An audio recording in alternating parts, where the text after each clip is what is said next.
여러분, 쌍둥이는 대개 서로 닮았습니다. 외모만이 아니라 식성과 행동과 취향까지 비슷한 경우가 많습니다. 그런데 좋은 점이 아니라 나쁜 점이 서로 닮았다면 이건 참 안타까운 일입니다. 오늘 본문에 나오는 북이스라엘과 남유다가 그렇습니다.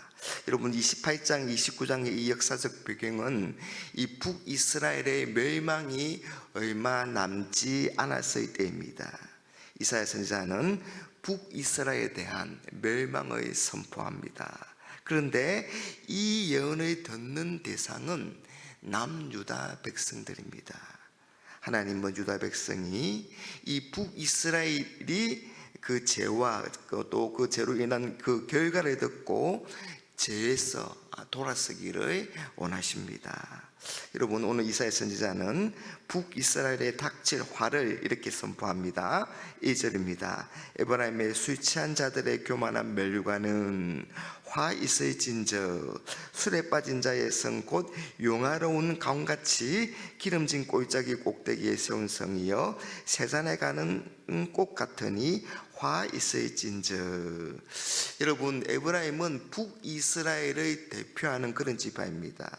이 에브라임은 요셉의 둘째 아들이며 오랫동안 이 북이스라엘의 장자 역할을 해왔습니다. 이 모세의 후계자 여호수아가 이 에브라임의 지파이며 또 이 이스라엘이 솔로몬 이후에 북쪽 이스라엘과 남쪽 유다로 이렇게 나누어지게 되는데, 이 북이스라엘의 초대 왕이었던 여로보암 역시 에브라임 지파입니다. 그러니 성경에서 에브라임 이렇게 말하면 종종 북이스라엘 전체를 그렇게 뜻하는 말이 되었습니다. 이사야 선지자는 북이스라엘에 대해 말하면서 오늘 교만한 멸류관과 세잔에 가는 꽃에 비유하고 있습니다.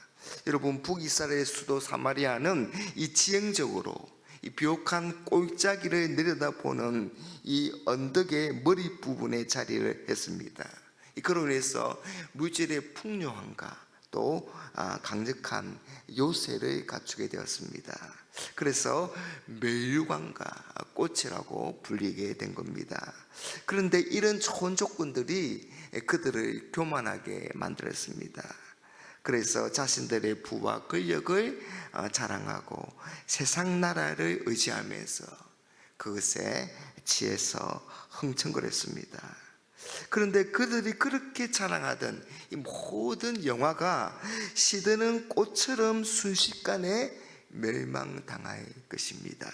오늘 말씀 2절에 보니까 강하고 힘 있는 자가 쳐서 이 북이스라엘이 몰락하게 되는데, 그 강하고 힘 있는 자를 죽게 있는 강하고 힘 있는 자다, 그렇게 말하고 있습니다.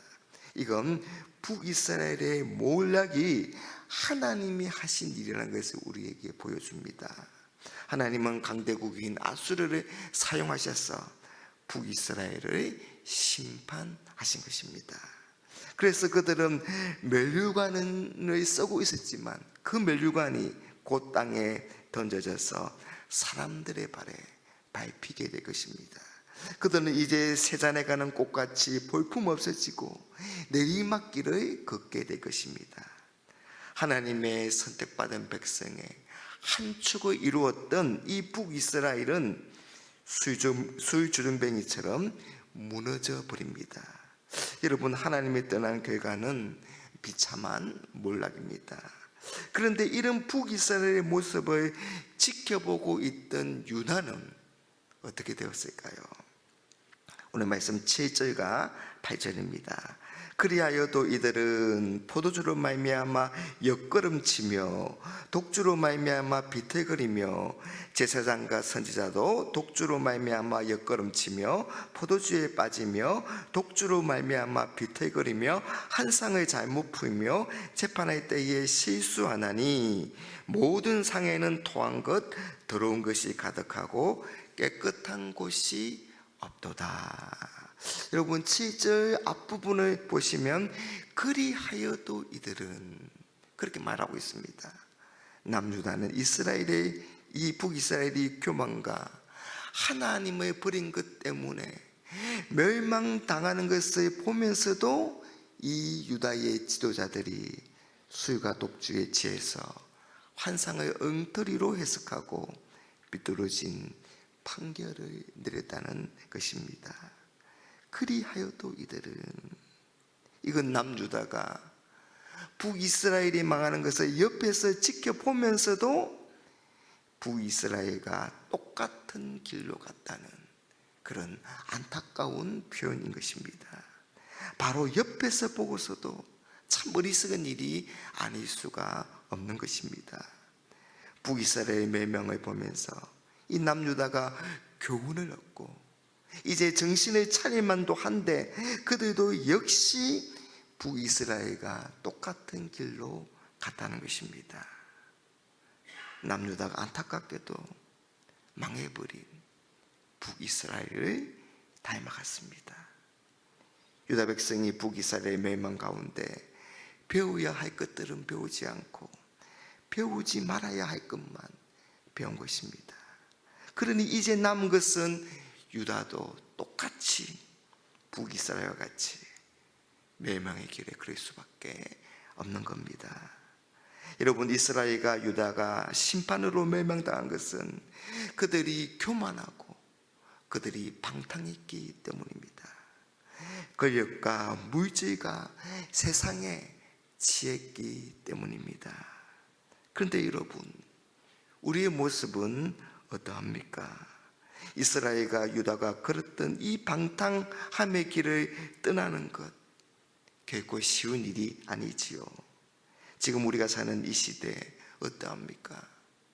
물질 만능의 시대에 사람들이 돈을 사랑합니다. 넘치는 음란물의 바다에서 허우적대고 있습니다. 높아지는 유혹에 굴복해서 하나님의 말씀대로 살지 않습니다. 하나님과 이웃보다 쾌락을 더 사랑합니다. 여러분, 남유다가 북이스라엘이 망하는 것을 옆에서 지켜보면서도 그리하여도 남유다가 북이스라엘과 똑같은 길로 간 것처럼 우리도 정신을 바짝 차리지 아니하면 우리 역시 그들을 닮은 쌍둥이가 될 가능성이 많습니다. 그러나 여러분, 우리에게는 닮아가야 할 좋은 분이 계시죠. 바로 우리와 같이 되셨지만 죄는 없으신 분, 친히 유혹을 이기고 승리하신 예수 그리스도이십니다.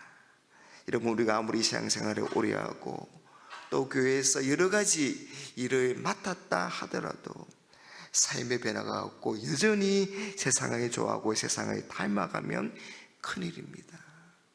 이런 사람들은 교회는 다녔지만 진정으로 예수님을 만나지 못했는지도 모르겠습니다. 사랑하는 여러분, 진정으로 예수님을 만났습니까? 그러면 예수님의 인격과 성품을 닮아 가십시오. 그래서 세상과 죄를 이기며 하나님이 은혜 주시며 높여주시는 그런 복된 인생을 살아갈 수 있는 우리 모두가 다 될 수 있기를 주님의 이름으로 축복합니다.